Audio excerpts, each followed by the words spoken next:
कार्यक्रम समय चक्रमा तपाईलाई हार्दिक स्वागत छ। म सुरेश आचार्य। आगामी मङ्सिर 4 गते हुने संसदीय निर्वाचनका लागि अहिले सत्तारूढ गठबन्धनमा रहेका दलहरू फेरि पनि गठबन्धन गरेर निर्वाचनमा जाने तयारीमा छन्। भदौको पहिलो साता गठबन्धनका विषयमा सिट बाँडफाँड टुङ्गो लागिसक्छ भनेर भनिएको थियो, तर भदौको अन्तिम साता प्रारम्भ हुँदै गर्दा अहिले पनि वार्ता जारी छ र कुनै टुङ्गो लाग्न सकेको छैन। स्थानीय निर्वाचनको समयमा गठबन्धनमा आएका केही असहज परिस्थितिहरू फेरि अहिले पनि दोहोरिए भने अनौठो मान्नुपर्ने छैन, किनभने सिट टुङ्ग्याउनमै यो समस्या छ भने उम्मेदवार टुङ्ग्याउन अझ कठिन पर्ने स्थिति देखिन्छ। यही विषयमा केन्द्रित रहेर आज हामी कुरा गर्छौँ। यो संसदीय निर्वाचनको सिट बाँडफाँड सम्बन्धी गठबन्धनका दलहरूको कार्यदलका एकजना सदस्य राष्ट्रिय जनमोर्चाका सचिव हिमलाल पुरीसँग कार्यक्रममा यहाँलाई हार्दिक स्वागत छ। धन्यवाद। तपाईहरू वार्तामा बस्नुभएको कति भयो? वार्तामा बसेको त भयो 3 हप्ताभन्दा बढी हो। 3 हप्ता जति लाग्यो। अनि वार्ता मात्रै हुन्छ, निर्णय चाहिँ हुँदैन? निर्णय भएपछि त टुङ्गिहाल्यो नि, होइन? वार्ता हुँदैछ, हामी अब निर्णयमा पुग्ने प्रक्रियामा छौँ। यो प्रक्रिया चाहिँ के हो? के आधारबाट तपाईँहरूले संवाद सुरु गर्नुभएको छ? हामीले यो सिट बाँडफाँड गर्नको निम्ति सबभन्दा पहिलो कुरा त हामी पोलिटिकली रूपमा चाहिँ एक ठाउँमा छौँ। पोलिटिकली रूपमा एक ठाउँमा भनेको मुलुकमा जुन प्रतिगमनको जुन खतरा हो, त्यो प्रतिगमनको खतरा चाहिँ अहिले पनि कायमै छ भन्ने बारेमा हामी 5 दलहरू अहिले पनि हामी त्यो विश्वासमा चाहिँ छौँ। र त्यसका विरुद्धमा 5 दलको एकता आउँदो चाहिँ संसदीय निर्वाचनमा पनि हामी एकजुट भएर जानुपर्ने राष्ट्रिय आवश्यकता छ भन्ने कुरामा पनि हामी चाहिँ सहमत छौँ। जब हामी एकजुट भएर जानुपर्ने आवश्यकता छ भन्ने महसुस भइसकेपछि अब हामी कसरी चाहिँ एकजुट भएर चाहिँ जाने भन्ने विषयमा हामीलाई नीतिगत रूपमा त्यो समस्या भएन। अहिले हामीले चाहिँ यो संसदका सिटहरू, प्रतिनिधि सभाका, प्रदेश सभाका सिटहरू हामीले कसरी विभाजन गर्ने भन्ने विषयमा चाहिँ छलफल गरिरहेका छौँ। मुख्यतः हामीले सुरुका केही समय चाहिँ कुन मोडालिटीमा गएर हामीले चाहिँ तालमेल गरौँ, एकता गरौँ भन्ने विषयमा हामी केही समय चाहिँ त्यसैमा चाहिँ लाग्यौँ। तर त्यसरी हामीले मोडालिटीमा चाहिँ छलफल गर्दाखेरि चाहिँ हामीले केही विकल्पहरू चाहिँ तय गऱ्यौँ। एउटा विकल्प चाहिँ जसले जहाँ पहिला चाहिँ जितेको छ त्यो सिटलाई त्यही सम्बन्धित दललाई कायम गर्ने र गठबन्धन चाहिँ इतर दलहरूका जुन सिटहरू छन् ती सिटहरू चाहिँ हामीले विभाजन गरौँ भन्ने एउटा मोडालिटीमा त्यो गयौँ। र त्यसमा पनि सम्बन्धित दलले जहाँ जितेको छ गठबन्धनभित्रका त्यो उनीहरूलाई कायमै गरेर बाँकी अरू सिटहरू हामीले के को आधारमा बाँड्ने, त्यसको लागि हामीले चाहिँ 2074 सालको चाहिँ निर्वाचनलाई चाहिँ आधार बनाउने कि अब त्यसमा पनि चाहिँ प्रत्यक्षतर्फको चाहिँ एउटा निर्वाचन परिणाम छ, एक प्रकारको छ, समानुपातिक निर्वाचनको परिणाम छ। त्यसको साथै यो स्थानीय तहको चुनाव त्यसलाई पनि हामीले आधार बनाउन सक्छौँ, त्यो पनि एउटा फ्रेस म्यान्डेट हो। यिनी विकल्पहरूमा चाहिँ हामीले चाहिँ छलफल गऱ्यौँ। यो छलफल गर्दाखेरि सबैलाई स्वीकार्य र न्यायोचित हुने प्रकारको एउटै मात्र विकल्प चाहिँ भएन हामीसँग। किन भएन भन्दाखेरि तपाईँको जस्तो नेकपा माओवादी केन्द्र पनि गएको चुनावमा चाहिँ गठबन्धनमा थियो र त्यो एक प्रकारको चाहिँ नतिजा आएको छ। अनि नेकपा एकीकृत समाजवादी ऊ पनि चाहिँ नेकपा एमालेमा थियो, होइन? त्यसले गर्दाखेरि पनि चाहिँ हामीले 74 को आधार बनाएर हामी सिटको विभाजन गरौँ भन्दाखेरि हामीलाई चाहिँ एक्ज्याक्टली कसको कति मत भनेर कसरी छुट्याउन हामीलाई गाह्रो पर्यो। अनि गाह्रो परेपछि हामीले अब यी सबै विकल्पहरूलाई चाहिँ हामीले प्रयोग गरौँ, सबैलाई हामीले आधार बनाऊँ भन्ने विषयमा पनि हामीले छलफल गऱ्यौँ र अहिले हामीलाई के लागिराखेको छ भन्दाखेरि यी विकल्पहरूलाई पनि हामीले हेर्छौँ र मुख्यतः अहिले हामीले गठबन्धन गर्नु परेको त प्रतिगमनलाई रोक्नको निम्ति हो होइन। त्यसको सार कुरा भनेको त प्रतिगमनलाई रोक्न हो नि होइन। प्रतिगमनलाई रोक्नको निम्ति चाहिँ त गठबन्धनभित्रका दलहरूले चाहिँ जित्नु जरुरी छ हो। यदि त्यो उद्देश्य हाम्रो हो भनेपछि त्यसरी चाहिँ जितलाई एउटा सुनिश्चित गर्नको लागि चाहिँ कहाँ कुन दलको चाहिँ कस्तो स्थिति छ अथवा त्यहाँ हामी कसरी चाहिँ जाँदाखेरि चाहिँ त्यो ठाउँमा चाहिँ एउटा चाहिँ गठबन्धनले चाहिँ जित्न सक्छ, यी कुराहरूमा चाहिँ हाम्रो छलफल चाहिँ केन्द्रित भएको छ।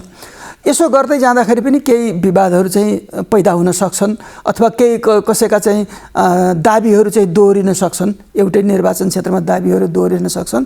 त्यस्तो ठाउँमा चाहिँ हामीले राजनीतिक चाहिँ निर्णय गरेर हामी चाहिँ निर्णयमा पुग्न सक्छौँ भनेर अहिले हामीले होमवर्क गरिराखेका छौँ र हाम्रो यो चाहिँ होमवर्क र हाम्रो त्यहाँभित्रको चाहिँ छलफल एकदम सकारात्मक किसिमबाट अगाडि बढेको छ, सौहार्द किसिमबाट अगाडि बढिराखेको छ र बाहिर यो लामो समय लाग्दाखेरि चाहिँ अलिक कुनै समस्या पैदा भयो कि भन्ने जुन बाहिर माहौल चाहिँ देखा परिरहेको छ, भित्र चाहिँ त्यस्तो स्थिति चाहिँ छैन। तर माधव नेपालले नेकपा एकीकृत समाजवादीका अध्यक्षले बाहिर आएर अलिकति आक्रोश व्यक्त गर्नुभयो नि, यो सिट एकदम काङ्ग्रेसको अहमले गर्दाखेरि यो समस्या आइराखेको छ भन्नुभयो उहाँले। अब कतिपय दलहरूका चाहिँ सिटका चाहिँ जुन दावा गरिएको छ त्यो दावाहरू चाहिँ अलिक बढी नै दावाहरू भएको छ। त्यो बढी दावा भएको कारणले गर्दाखेरि चाहिँ अलिकति काम गर्नलाई केही समय चाहिँ लाग्छ, केही कसरत गर्नुपर्छ। तर त्यही दावा नै चाहिँ तपाईँको बाधा हो र त्यो नै बाधाको स्थिति चाहिँ होइन, किनभने चाहिँ दलहरूले चाहिँ स्वाभाविक रूपमा चाहिँ विभिन्न दलहरूलाई आफ्नो कार्यकर्ताहरूका नेताहरूको चाहिँ प्रेसर पनि छ, बढी सिट पाए हुँदो भन्ने चाहिँ त्यो आकाङ्क्षा हुन्छ र त्यो किसिमले चाहिँ दाबी आएकोलाई हामीले अन्यथा चाहिँ मान्दैनौँ। तर हामीलाई के विश्वास छ भनेदेखि त्यस प्रकारले दाबी आए पनि हामीले यथार्थ स्थिति के हो त्यो स्थितिमा पुर्याउन सक्छौँ भन्ने कुरा हामी कार्यदललाई चाहिँ विश्वास छ।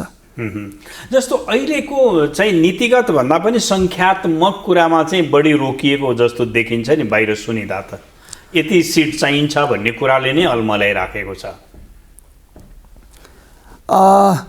हामीले केही दिन अगाडि चाहिँ अलिकति हामीले नीतिगत रूपमा पनि बोल्नुपर्छ, यो गठबन्धनको आवश्यकता औचित्यता के हो त्यो बारेमा पनि बोल्नुपर्छ भनेर त्यो समझदारी गरेका थियौँ।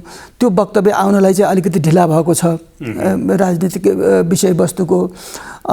त्यसले गर्दाखेरि चाहिँ के लागेको छ भने यो खालि सिटमा मात्रै प्राविधिक रूपमा चाहिँ अल्झेको जस्तो लागिरहेको छ। हामी त्यो दिशामा पनि चाहिँ छलफल गरिराखेका छौँ र अहिले हामी चाहिँ त सङ्ख्यामा नै बढी लागिराखेका छौँ र छलफलमा छौँ, होमवर्कमा छौँ। अब त्यहाँको स्थिति चाहिँ हेर्नु पर्यो, बुझ्नु पर्यो होइन। हामीले फिल्डलाई पनि हेर्नु पर्यो अनि तपाईँको सम्बन्धित दलको स्थितिहरूलाई पनि चाहिँ हामीले हेर्नु पर्यो होइन। अनि त्यसको साथसाथै चाहिँ आजको चाहिँ राष्ट्रिय आवश्यकताको लागि हामीले राजनीतिक निर्णय गर्नुपर्छ भन्ने कुराहरूलाई पनि हामीले सुझबुझ गर्नु पर्यो। यो समग्र पक्षहरूलाई चाहिँ त तपाईँको एउटा चाहिँ समझदारीमा आउनको निम्ति सबैको एउटा प्रकारको धारणा बनाउनको निम्ति समय लाग्छ नि, त्यो स्वाभाविक हो। जस्तो तपाईँले भन्नुभयो कि नि 74 को आधार बनाउने विषयको पनि छलफल भयो, तर 74 को तपाईँले नै भन्नुभयो 74 मा एक खालको गठबन्धन थियो, पार्टीहरू एक ठाउँमा आएका थिए र प्रष्टै भन्ने हो भने तत्कालीन रूपमा चाहिँ नेकपा एमाले र नेकपा माओवादी केन्द्रको गठबन्धन थियो। जनमोर्चा पनि कतिपय ठाउँमा तालमेल गरेको थियो।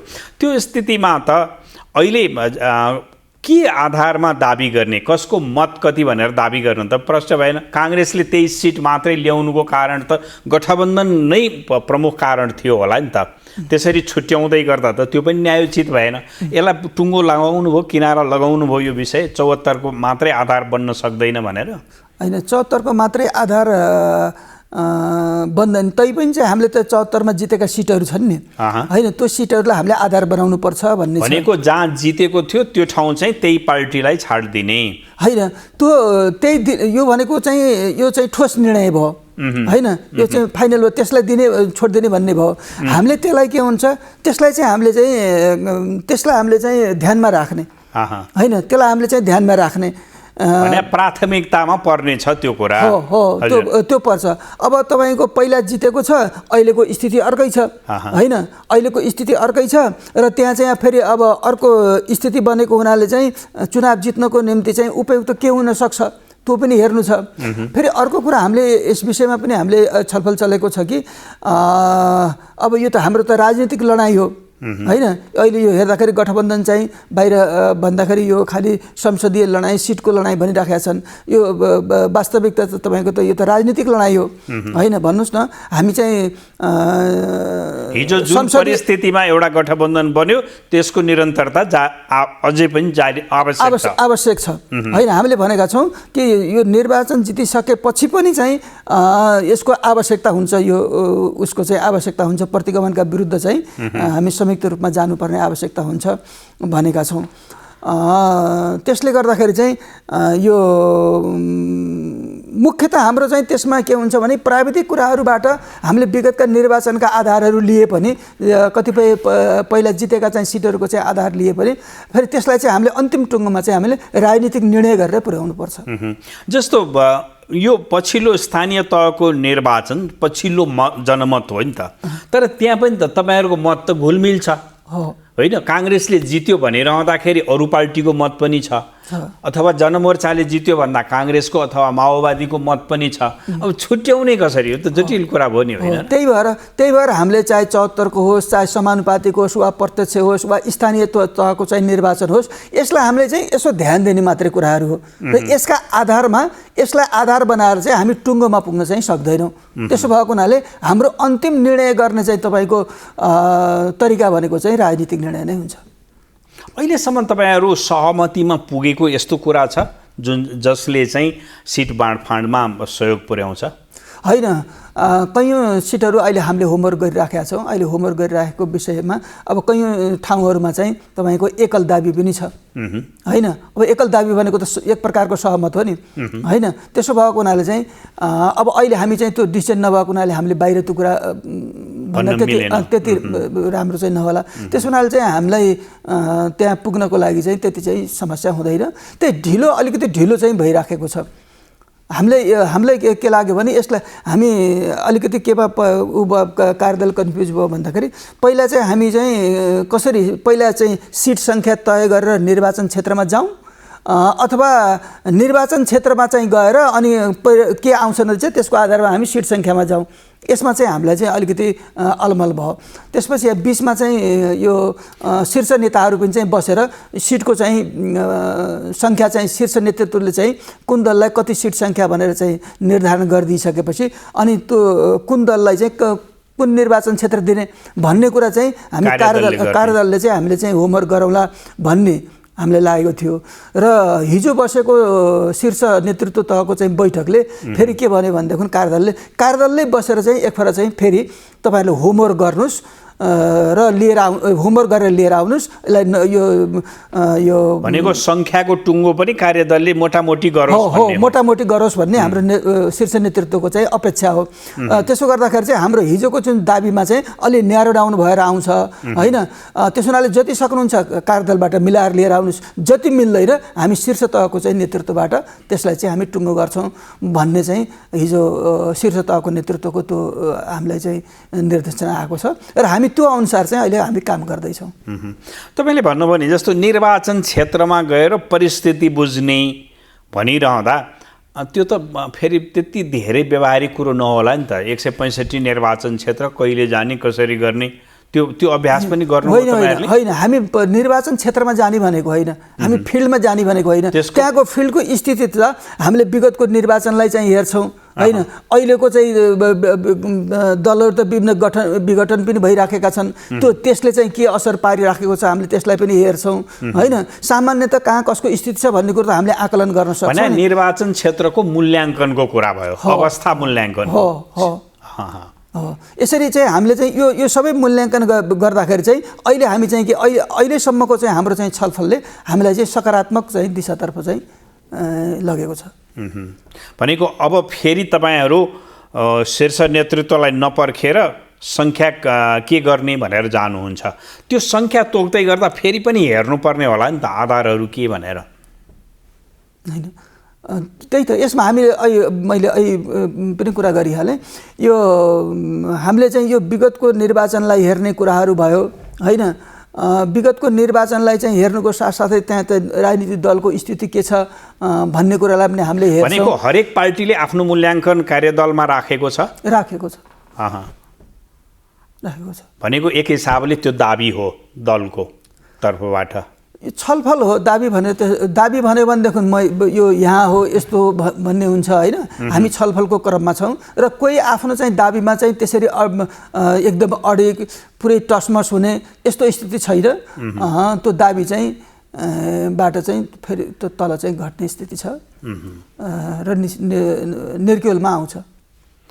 अब तपाईहरुको छलफल चलिराखेको छ र हरेक दिन तपाईहरु ढिलासम्म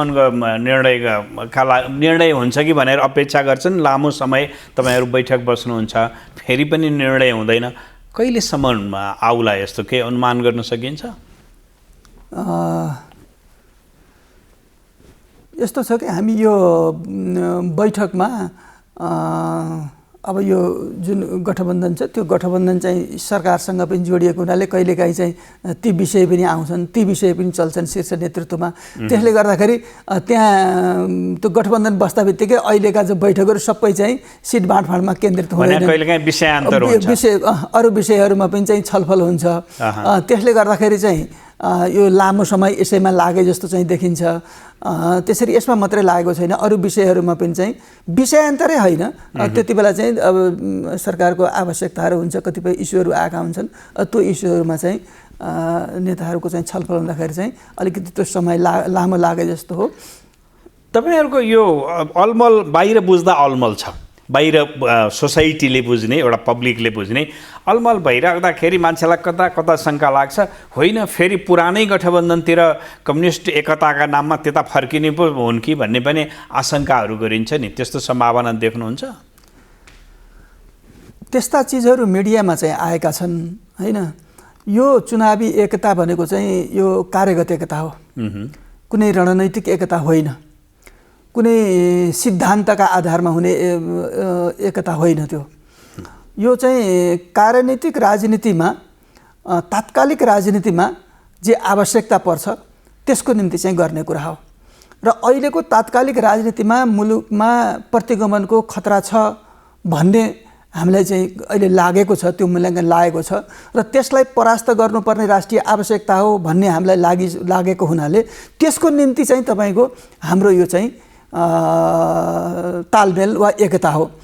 अब त्यसमा अब हामीले वामपन्थी भन्यो भनेदेखि त अब अरू दलहरू पनि छन् होइन। अब वामपन्थी दल भन्यो भने अब नेकपा एमाले नै छ होइन, जसले चाहिँ दुई पटक संसद चाहिँ विघटन गरेर जुन यो खतरा पैदा भयो मुख्यतः उसको कारणले यो खतरा पैदा भएको छ। बाह्य शक्तिहरूको चाहिँ अहिलेका उनीहरूको भूमिकाले पनि त्यो खतरालाई अरू गम्भीर बनाएको छ। कतिपय वामपन्थी शक्तिहरू चाहिँ निर्वाचन बहिष्कार गर्ने पनि घोषणा गरिसकेका छन्।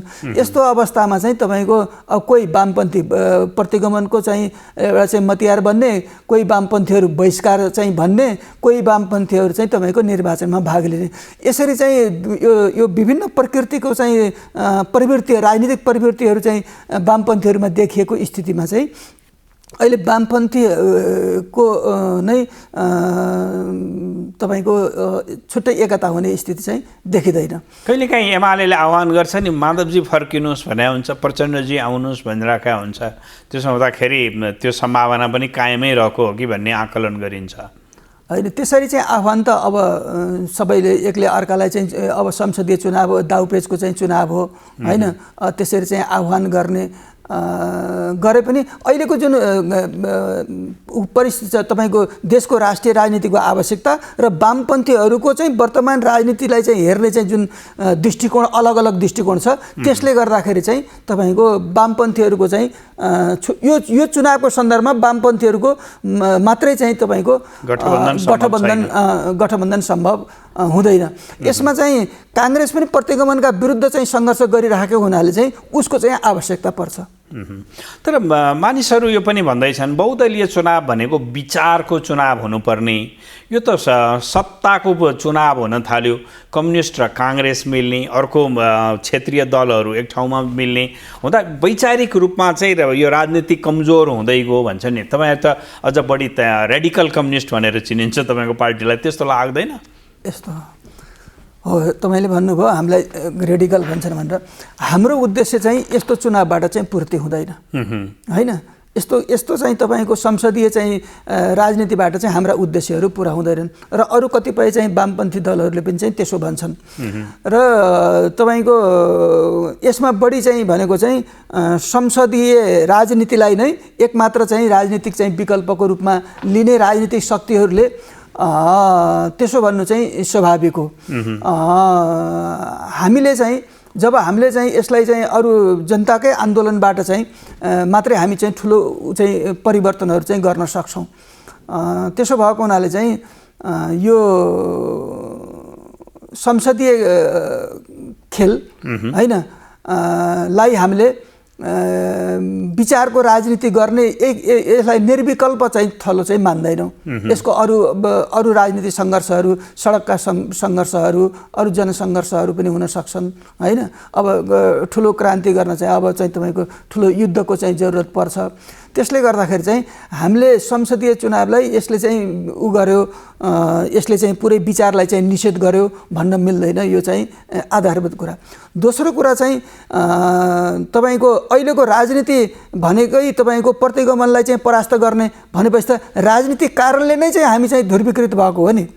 त्यसो हुनाले चाहिँ यो गठबन्धनलाई वा यसरी चाहिँ चुनावमा जाने कुरालाई गैर राजनीतिक भन्न चाहिँ मिल्दैन, यो गैर नीतिगत भन्न मिल्दैन। अनि यो कुरा कहिलेसम्म जारी रहन्छ, यो गठबन्धन आवश्यक छ भन्ने कुरा, कि अब यो निर्वाचनले टुङ्ग्याउँछ? यो अब निर्वाचन पछि पनि कस्तो स्थिति रहन्छ हेर्नुहोस्।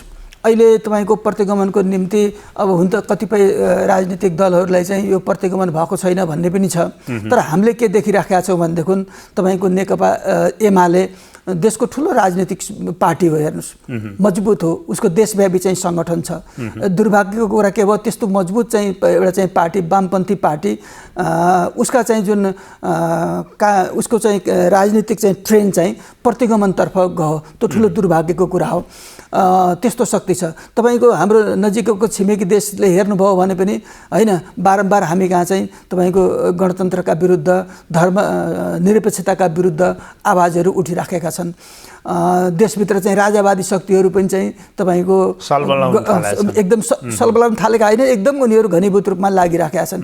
यसरी तपाईँको देशभित्रका चाहिँ शक्तिहरू हेर्नुभयो, तपाईँको बाह्य शक्तिहरूलाई हेर्नुभयो, अनि फेरि स्वयं वामपन्थी शक्तिहरूले पनि तपाईँको राजनीतिको ठिक प्रकारले मूल्याङ्कन गर्न सक्नु भइरहेका छैन होइन। कसैले बहिष्कार भनिराखेका छन्, कसैले अहिले गणतन्त्र नै प्रधान चाहिँ दुश्मन हो, यसलाई चाहिँ खतम पार्नुपर्छ भनिराखेका छन्। कसैले होइन, गणतन्त्रलाई हामीले जोगाउनुपर्छ, यसलाई उपयोग गरेर अरू अगाडि चाहिँ जानुपर्छ भन्ने छ। यस्तो चाहिँ तपाईँको एकातिर चाहिँ देशभित्रको चाहिँ बलियो शक्ति प्रतिगमनका विरुद्ध लाग्ने, तपाईँको बाह्य शक्तिहरू पनि त्यो रूपमा आउने, राजावादी शक्तिहरू चाहिँ सलबलाउने, यतातिर चाहिँ तपाईँको वामपन्थी तथा लोकतन्त्रवादीहरू चाहिँ आपसमा चाहिँ राजनीति चाहिँ तपाईँ कन्फ्लिक्ट पैदा हुने विचारमा, यस्तो स्थितिमा चाहिँ त यो खतरा त गम्भीर छ नि।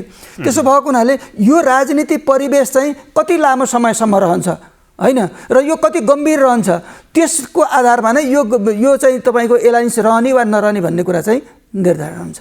हस्, कार्यक्रममा सहभागी भइदिनु भयो, यहाँलाई धेरै धेरै धन्यवाद छ। हस्, हामीलाई चाहिँ विचारहरू राख्न चाहिँ दिनुभएको हुनाले सुरेश आचार्यजीलाई पनि हामी चाहिँ धन्यवाद दिन चाहन्छौँ। कार्यक्रमको निर्धारित समय सकिएको छ, हामी सबैलाई बिदा दिनुहोस्। नमस्कार।